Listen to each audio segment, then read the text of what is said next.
I'm Rory, and aka LIRON is NG is my Twitter handle.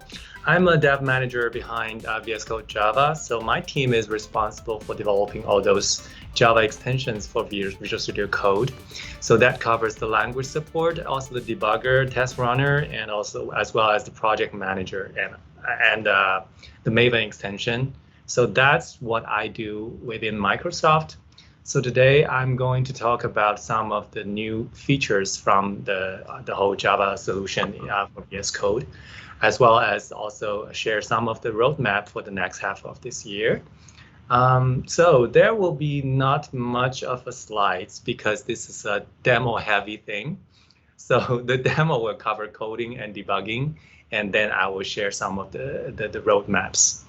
Let's just go to the demo. Can you also still see my screen now? This is Visual Studio Code. So I'm using the Pet Clinic, that's the classic for demo. And in Visual Studio Code, you open this project. You don't need to import this project in some way. You just open this folder. So I just opened the Spring Pet Clinic folder, and this is the file view.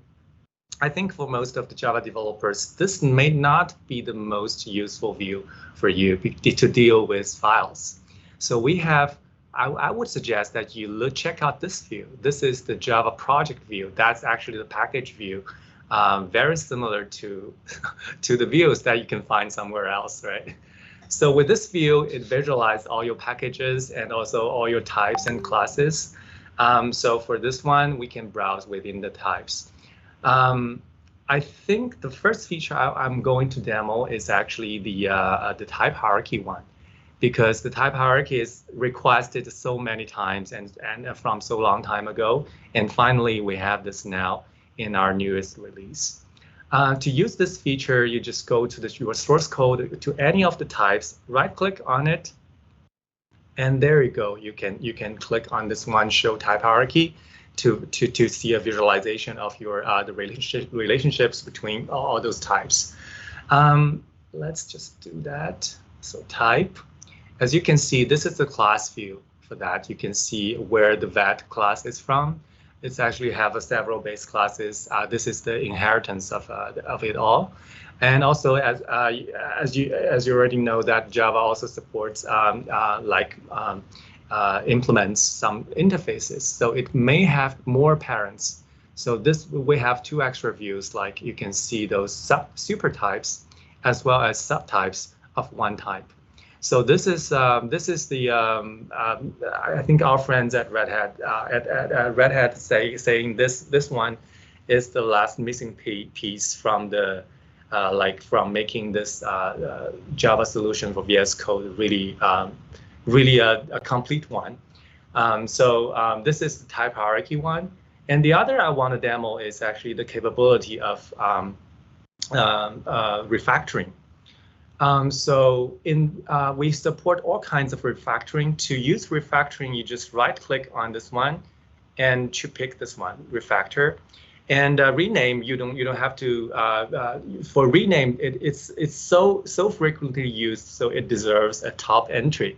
You can find the rename here, or press F2 will take you to the rename. Okay. If you try refactoring, and there will be some options for you that's available in this location: extract to field and method, and also extract to local variables.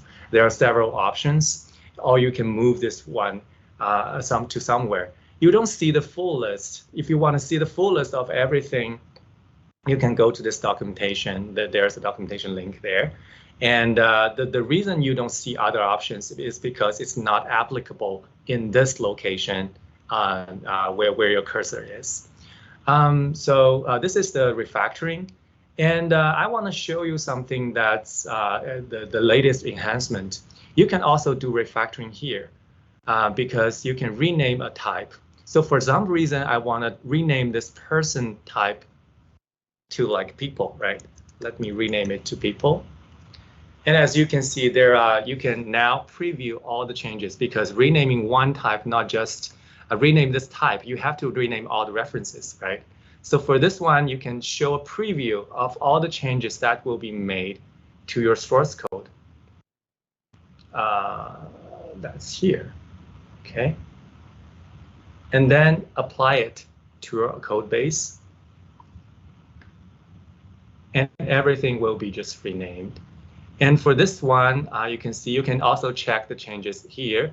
I think for some reason there's something wrong somewhere. I will explain later, but now what you can do is that, because for refactoring, some people are just concerned about how I can revert all the changes. You can do it from the level of Git. You can discard all the changes, or now you can just do an undo, and it would just undo everything.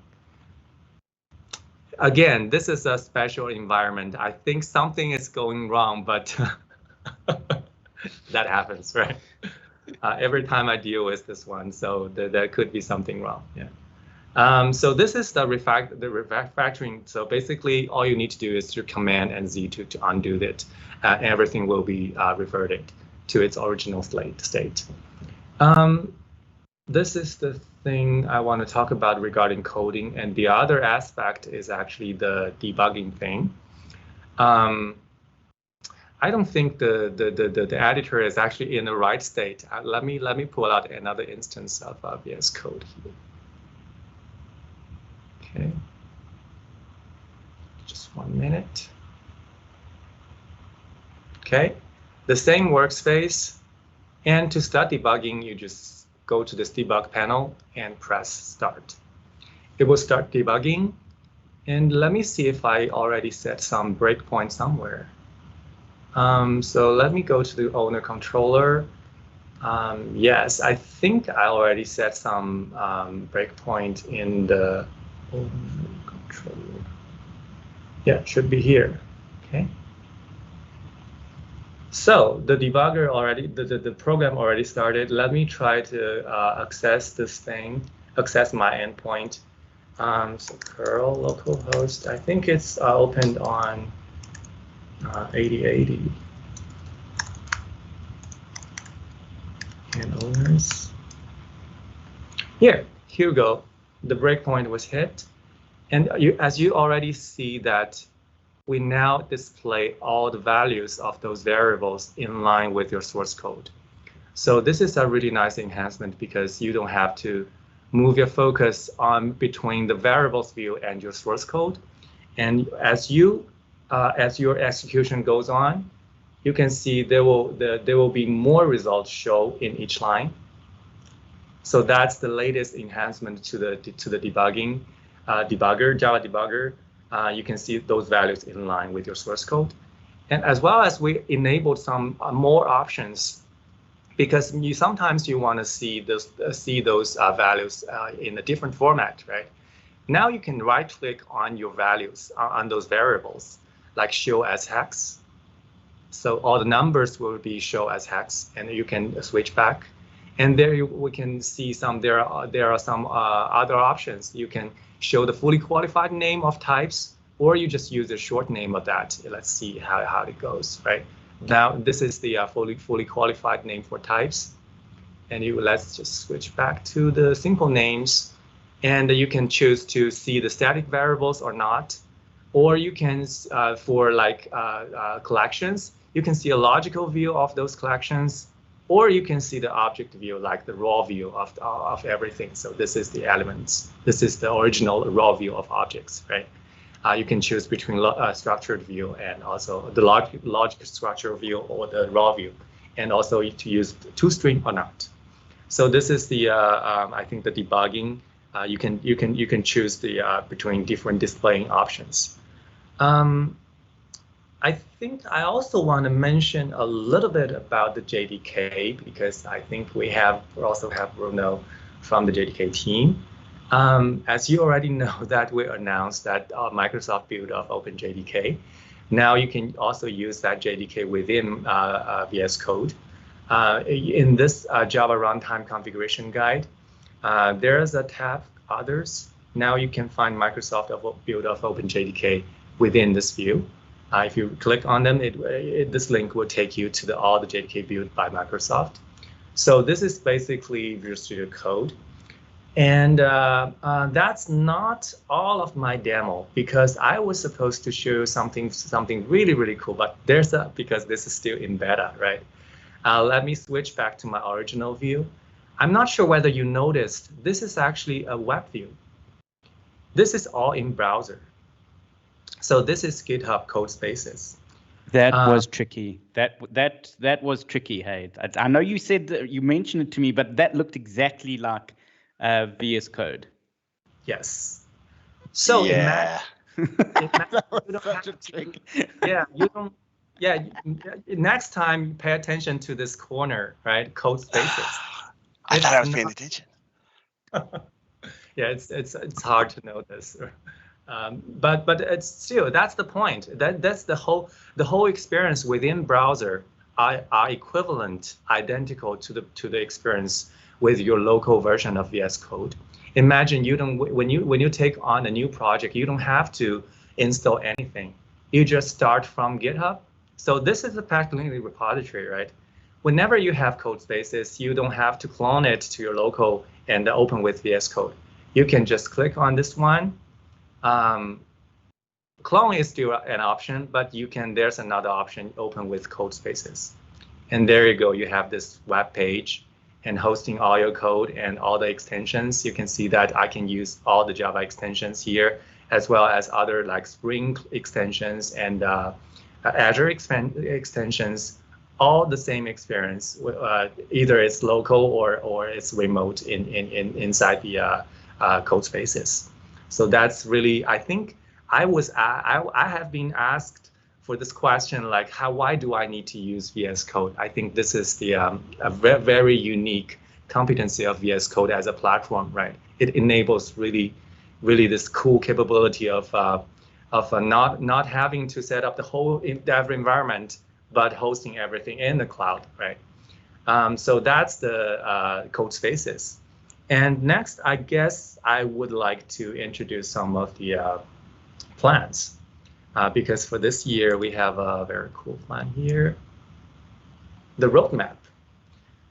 So for fundamentals, we'll be enhancing the support for larger projects and also those projects with complicated layouts.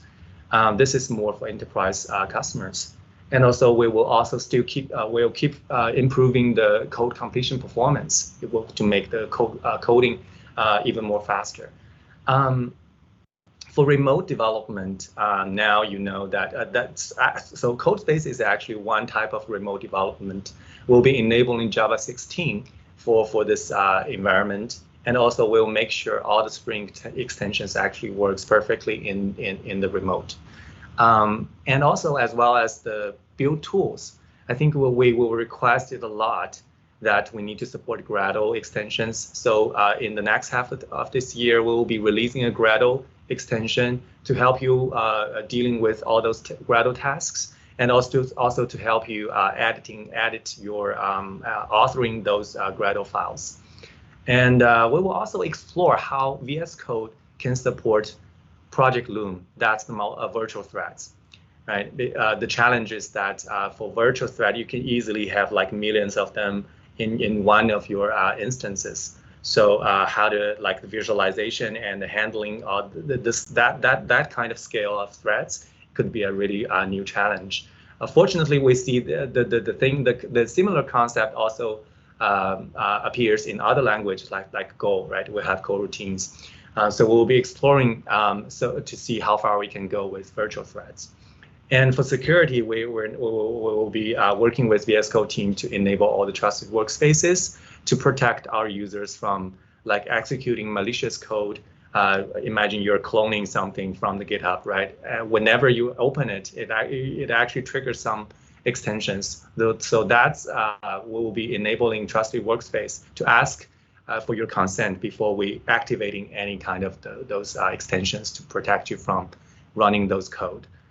So this is basically the roadmap for the next half of this year. And I guess that's all the demo and info sharing from me. Okay, thank you. Thank you, Rome. Wow, yeah, and I can't wait for the debugging virtual threads. That's really exciting. Next, we have Julien, who is going to give us a short demo on a GraalVM versus, let me not ruin it. Go right ahead, Julien. Thank you, Rory. So I wanted to talk about Azure Functions, but I was so excited by what you showed about Codespaces. I was looking for my Surface Go. I've got a very small Surface Go. It's so small that I lost it. I don't know where I put it. So when I got it, I got this very cheap and very, unpowerful machine, and I can run it with Codespaces. And now we've got like those mega instances from Codespaces, so I can have a very powerful and efficient dev environment for very cheap. I mean, my Surface Go is very cheap, and then I only pay for Codespaces when I use it. And if you compare it to a normal computer, if you buy a new computer, like prices for CPU and RAM, they go exponentially. The bigger, it becomes very, very expensive. And with Codespaces, it's not exponential; it's linear, and it's only when you use it.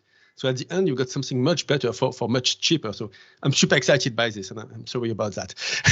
So let's talk about functions. Well, there's also a link with another link with functions is that I'm going to show what I'm doing typically with GraalVM. So for this, I need a native build. And if I want a native build, I'm on a Mac. If I want a native build on Linux, I'm going to be a little bit annoyed. With Codespaces, it's running on Linux by default.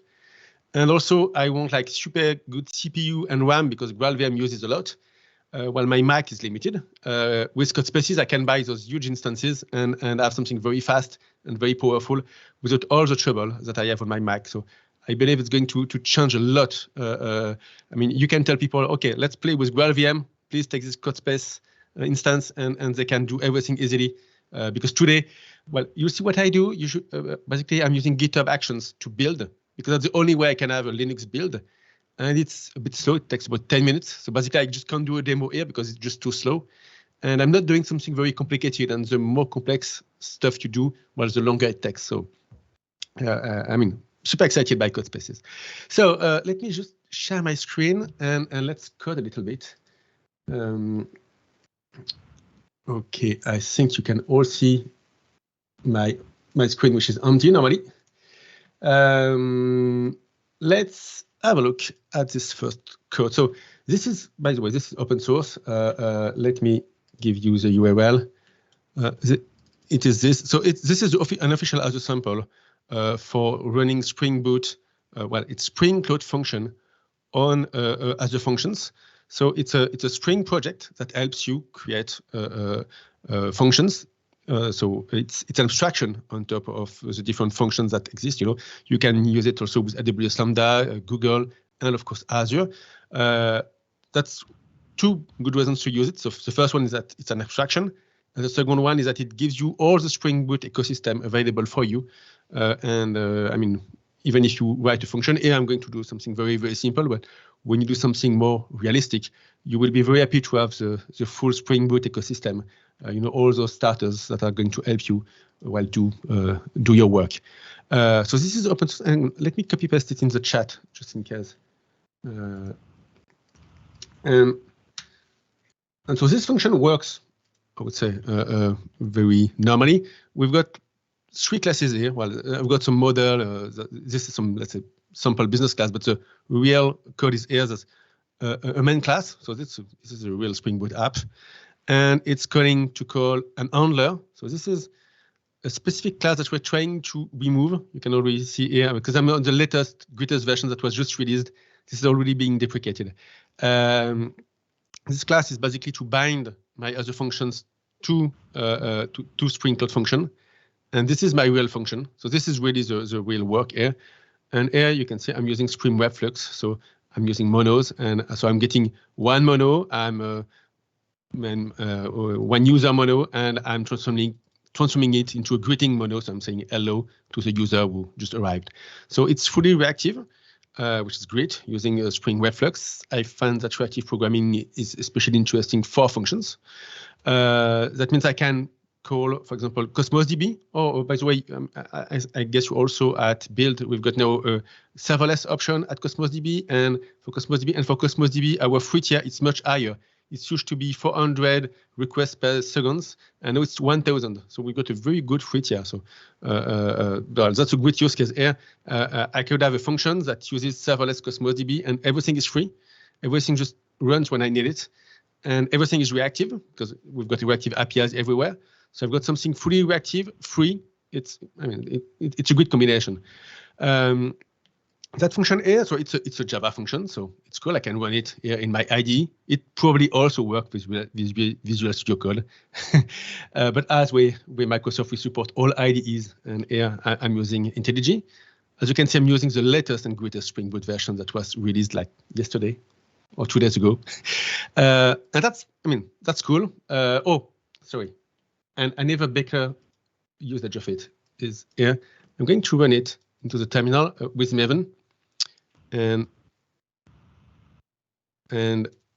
I can use here. So we've got Maven plugin for lots of things in Azure, including for functions. So this is running Azure functions locally. So that's also why this is a bit specific to my environment. This is not a Java runtime, and it's being run. It's running Azure functions locally, and it's running also my function inside it. So basically, here I can just curl my local machine, and it's going to tell me hello Julien, and everything runs locally. So I can test locally. It also, as a developer, it's a very good experience. I can do everything locally, and then I can just git push, and it's going to run in the cloud. Let me just do a time curl. Hopefully, I will have a cold start. I'm not sure. Yeah. This is a tricky demo because I wanted to demo cold starts. So when you do functions, what everybody complains about is that if you don't pay for having something which is always up, you only pay for consumption, and your function can get cold. So when nobody uses it, it's going to be shut down, and then it starts up when you need it.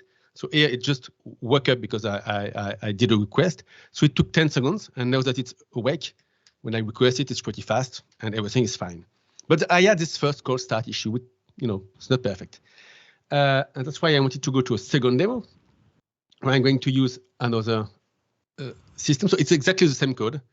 This is, I've got the same greeting, I've got the same hello function, exactly the same code. Same Spring Boot app. Well, not exactly the same code. We can see I'm doing some tricks here. Those tricks are going to disappear. They're going to be included into a Spring Cloud function. Maybe it's even included in it in the latest version from 2 days ago. I'm not totally sure. I didn't check. They told me it would be in it, but I didn't check. Same thing, but this time I'm building it with GraalVM. By the way, this code is also open source. Let me just share it in the chat. Sorry, chat window is here. And so just share it in the chat. Oh, let me put it here. So sorry, not the right window. And here it is. So this thing is running, is using GitHub Actions to deploy. We can see that I did some tests. I even failed 2 hours ago because I failed the test. And what this thing does, it's exactly the same thing, but it builds it using GraalVM. And as it builds using using GraalVM, now we've got a native image, and we've got exactly the same thing running, but not with a virtual machine, but as a native Linux image. Let me just show you quickly the code, the GraalVM code that we do, because that's where most of the work is. Basically here, my GitHub action installs GraalVM, and it builds using a specific build script, which is build.sh here. And if we have a look here, we've got different scripts. So the good one is this one. Sorry, this one. No, sorry. No, sorry, it's this one. So this one is building it. Well, it's now included inside Spring Boot, so it's very easy. I'm not, as you can see, I'm doing Maven native image package, and Spring Boot is doing its magic. It's building everything, deploying everything, and if we have a look, it takes about 10 minutes to build, except when you fail your test.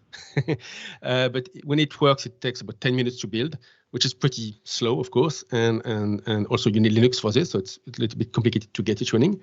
But then in the end, if I do my time curl again on the native, sorry, native, so here it is. So it should be a cold start also, hopefully. Yeah, it's taking a little bit time, but normally it takes 2 seconds, unless I'm unlucky for this demo, because that's a demo. And of course, I'm unlucky for my demo. But usually it takes about 2 seconds, unless you're super unlucky like me right now. It takes 17 seconds. That's the worst demo I've done. Well, there's a bit of luck in it, of course, because what this thing is doing is basically it's requesting a new machine, downloading the code in it, unzipping the code and running it. So it depends on what machine is available, and so there's a little bit of luck in it. But just trust me. Well, if you have a look, what? Of course, I cleared up my screen before. Usually, it takes about 2 seconds to do that. What is interesting here is that I can have a much better startup time than by using Java, and so cold start is interesting. It's also using less memory, and as we bill you for the memory usage, it's less costly. So you've got 2 big advantages as a Java developer, just because you build it in a different way. So that's a very interesting evolution of serverless. And of course, I will just show there's a bit of a luck if you want to have an instance. So if you want something that is always up and no issue, well, then you need to pay for the premium tier of Azure Functions, where it's always up and you have no issue at all. GraalVM will still be interesting because it uses less memory, and when you scale, it will probably also scale up better. But the biggest issue here is cold start. I guess I need to give the microphone to somebody else now because I've been talking too much. Thanks, Julien. I'll leave it to you, Rory. Yeah, Bruno, you now that you're here, it would be great if you could present on those slides, though. I know that there's been a huge announcement regarding the general availability of OpenJDK. So if you can present on them. Yeah, absolutely. Bring the slides. Here we are. Okay, so yeah, thank you, Julien. Thank you, Rome. Yeah, the Microsoft Bit of OpenJDK was the general availability, or the GA, was done yesterday, and Microsoft May 25th, I think. I'm lost in the dates, but yeah, that's when we announced the GA, and it's really the binaries that we released by April, but we had extra tests to do in public, especially like confirm that the packages were running fine, et cetera, et cetera. And also we did have a milestone internally at Microsoft. We wanted to have about 200,000 JVMs in production inside Microsoft running our build of OpenJDK before we would go and call it GA. And that milestone was achieved, and we have that number internally at Microsoft. Now, the interesting thing, and I mean, is that 200,000 JVMs is just the JVMs that are running our build of OpenJDK, but we actually run 300,000 more JVMs that are still waiting to be migrated to the Microsoft build of OpenJDK. And we run Java across several services. We use Java to manage Azure infrastructure. There are some components that are based in Java. We use Java behind the scenes at LinkedIn, Yammer, Bing. We use for Minecraft Realms servers for Minecraft players, and also we use Java for Android development. That's a key component as part of the Android development space, and Microsoft has lots of Android applications, both kinds, the ones that developers see in the Play Store, but also some corporate internal apps for employees, for example. So Java is used a lot inside Microsoft. Not only that, of course, it is used by dozens of thousands or hundreds of thousands of Azure customers. And for that number, we don't necessarily know the exact number of how many JVMs are running because we don't look into what customers are doing on Azure. There's a privacy concern there. So we don't just go around poking into customer VMs to see, hey, are you running Java? So we don't have that number. But we do have a good amount of Java customers on Azure that continues to grow every day. Coming to services like Azure Spring Cloud and Azure App Service and other services that people are already familiar with. The other interesting thing is that the Minecraft Java edition got updated recently, and it is now running Java 16. So people always thought like Microsoft does not use Java. Well, Microsoft bought the biggest Java game ever. It's the biggest Java desktop application is probably Minecraft Java edition. And there was an update in May 12 that changed the Java runtime, the JVM that comes bundled with this version of the game. We moved from Java 8 to Java 16. So that was a huge jump. And what's interesting about this is that if Minecraft could do it, anybody can do it. Anybody can move from Java 8 to Java 16. It's possible. Just go and do it. Just go and replace and fix whatever is broken. If there is anything broken, just go and fix it and then ship it.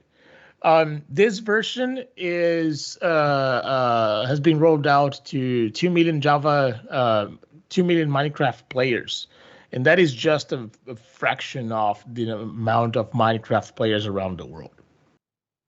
And that is powered by the Microsoft build of OpenJDK that we released as GA yesterday. So Microsoft build OpenJDK is available on the Microsoft.com/OpenJDK website. That's where people can go to learn more and download the binaries. The GA release is for OpenJDK 11 and OpenJDK 16. We have binaries for these two versions. OpenJDK 11 will be a long-term supported version, and we're going to support that for 6 years, so until 2024. And why does the math doesn't check? Because it's 6 years upon the release of the version of Java, not from our GA release. And we only now are releasing OpenJDK 11 as GA. But for 11, that's the special case. We're going to support it until 2024, at least 2024. For 16, it's not an LTS release, and therefore we are not going to support it for too long. We may provide a few updates for the next couple quarters, but that's not the goal, to keep supporting this version. And for Minecraft, we do hope that we do plan to work with Minecraft to move to Java 17 once that LTS release is available. We also publish ARM binaries for ARM devices, for ARM computers, for Windows, and also for Linux. We forgot here on this slide, but it's also available for Linux. For Mac, it's still like a work in progress on our side, and that's because we are still working to ensure that the binary, the port JEP391, the macOS M1 port is complete and tested on our side. But Microsoft is very proud of being part of the OpenJDK project, and we contributed the JEP388 that ported OpenJDK for Windows on ARM. And the interesting thing is that most of that code was an enabler for the macOS M1 port because of the ARM architecture, and also build scripts that had to be changed for that. So Microsoft is truly deeply involved in porting OpenJDK for these new platforms. The other thing that we updated was the Java Documentation Hub, or the Java Documentation front page for Microsoft technologies in general. So developers who go to docs.microsoft.com/Java will be able to find a very nice list of resources across different products and services. And it's super easy to navigate from here. You can find things about Java on Azure. You can find things about SQL Server, things about the Microsoft Graph SDK to connect with Microsoft 365 services. There are links for GitHub Actions that Julien was demonstrating before. And also, of course, Visual Studio Code for Java development that Ron presented earlier. You got like direct access from this page.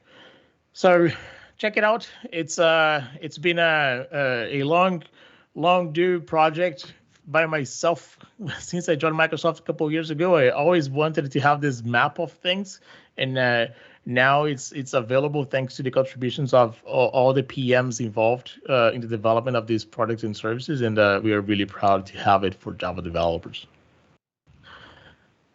Going quickly back to Microsoft's bit of OpenJDK, we are also publishing Docker images. They are available on these URLs. You can see the Docker files on GitHub, or you can just go to the Docker Hub to see an overview page of what images are available. Basically, we publish Java 16 and Java 11 Docker images of the JDK for Ubuntu and a sort of like Microsoft Linux distribution that is based on Debian. It's called CubOD. And it's super easy to use. It's really the main difference from this distribution from other Debian distributions is just that Microsoft gets the source code from Debian, builds it, and then ships it. So we ensure that everything that is being built, Microsoft knows what is in those packages. It's more about security. So lastly, people ask about support, and the general rule that we're going to follow for Microsoft Bit of OpenJDK is support for 6 years. After there is a GA release of an LTS consensus-based version of Java. And what do I mean by that? Every version of Java is production grade. Java 12, 13, 14, doesn't matter. Every version of Java that OpenJDK project publishes, releases every 6 months is production grade. It is ready to be used in production. It is stable. It is secure. Now, what happens is not all versions of Java can be supported for too long in terms of maintainability and patching and enhancements and improvements to the JVM especially. So for that, we follow a consensus of among the OpenJDK vendors, such as Oracle, Azure System, Red Hat, and other companies. And we there is this consensus that once in a while, there will be a version of Java that will be considered an LTS release. And that's the one that most vendors will provide commercial support, whether it's paid or not, that's not the point, but will provide even better long-term support for that version. And that is what we call the consensus-based long-term support of Java. And for that, we're going to support Java 11 until 2024, Java 17 once it's released until 2027. And then in the future, fingers crossed, we're going to have Java 23 and Java 29. So those would be the versions that will be LTS releases, and for how long we're going to be supporting those. So go check it out. Go visit Microsoft.com/OpenJDK, download the binaries, go to Visual Studio Code, make the changes, make good use of the OpenJDK, deploy to Azure, and have fun with Java development at Microsoft. Thank you. Thank you, Bruno. Thank you. That was wonderful. And we've got a little bit left, and I have promised to do an Azure Spring Cloud little session, mainly because my manager's here and I need to impress him. So I'm going to show you something that I've prepared and been preparing. Okay, so you see my screen, and I'm going to put my Teams window. Teams never really behaves when I say don't go in the screen that I'm sharing. Okay, so you've got that. So this is the Spring Cloud version of that excellent demo, the Spring Cloud Pet Clinic that Rome just showed. And you can see there, you've got owners, and I've got George Franklin there, and George Franklin has a cat and everything like that. And you see every time I click on that, it comes back, but I want to know where I can do some performance increases now. Now on this instance here, you can go to Azure Samples and you can get the Spring microservice version of the application. You can see there now customer service has actually been created as a Java project. You can see the Java projects as a package there. And if I go into my file view, you can see here that the customer service is actually a Spring microservice. And you can go into your Azure new extension, the Spring Cloud there, and you can manage that extension through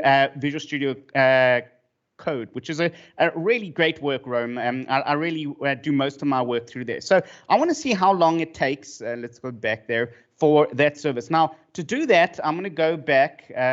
Where is there? So I'm going to go back into my portal.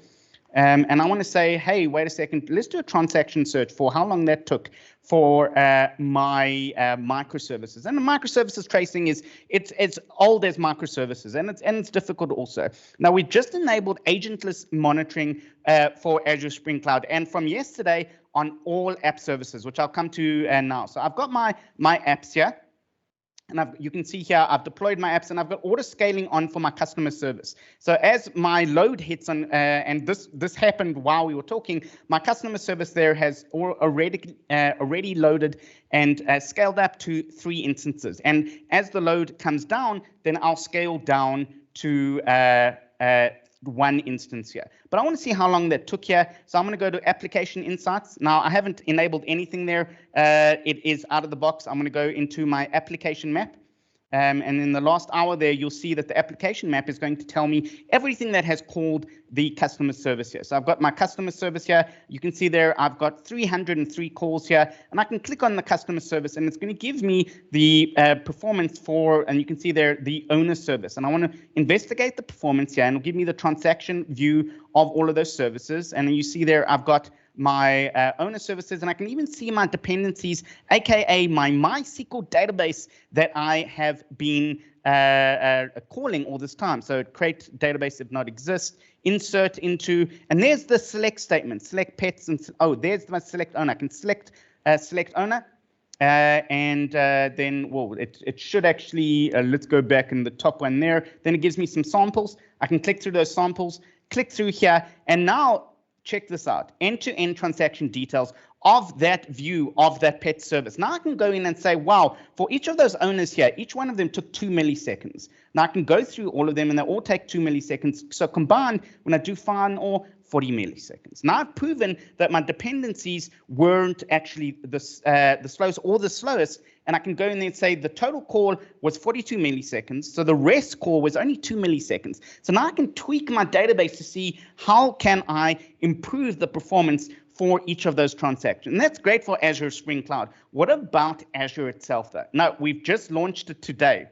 And if you go into the Spring Pet Clinic application, we provide the exact same, and this is H2 database. This is embedded inside my application, the same application that Rome did a demo on here. And now I can see view, and this is H2 database here. I can see view and transaction end-to-end for any Spring application that I put on app service here without any type of instrumentation or agent configuration. I get views in all the way from end-to-end transaction. You can see their owner controller process form, and I can go back into my Spring Pet Clinic. I can see all the dependencies. I can see the group results, and also because this is not a microservice, check this out. I can see the application map without any instrumentation, and there's the Pet Clinic that Rome did, and it's got an embed H2 database there. So this is a big change, and this is really an experience we want to sell to the developer, that they can do their tracing, they can have their microservices running in Azure Spring Cloud, or if they want to just instrument their app services. From yesterday, we've gone general availability with application insights for app services, and you can see there, this is the exact same project that Rome did. And that's all I want to show. We're almost out of time. Let's open for questions. I want to thank everyone for contributing today. And we saw so much. I really, Sandra, thank you so much for recording this though. There's been so much that we've shown today.